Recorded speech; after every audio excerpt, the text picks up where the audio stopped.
Today's Professional is brought to you by The Basement Doctor. Good afternoon, everyone. I'm here with John Clements, the Basement Doctor. How are you? I'm great. How are you? Happy to be here. Yes.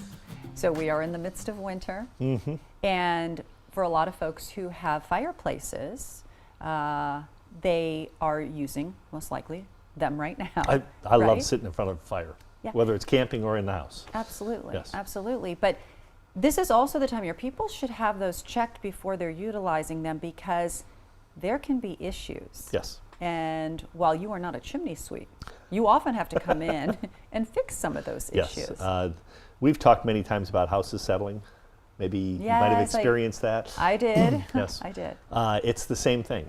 But a lot of times what you'll see is the chimney by itself, which sometimes it's on its own little foundation, settling, and you'll actually see the brick or the whole chimney leaning, pulling away from the house because of situations like this. That sounds dangerous. Yeah, it's kind of spooky. I mean, that's a lot of brick sometimes, you know, and that gap at the base that you see here is because the foundation settled.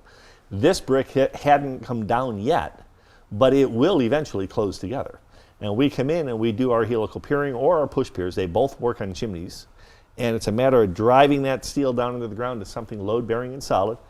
And there you go. We can bring it right back. That looks a lot safer. And you can actually see that chimney that's leaning come right back and slap back into the siding of the house and the soffits and things. Okay, John. But we've seen them leaning inches. It can get spooky. That can be. Okay, Yeah. Thanks, John. Great info. Thanks, everyone. We'll see you next time.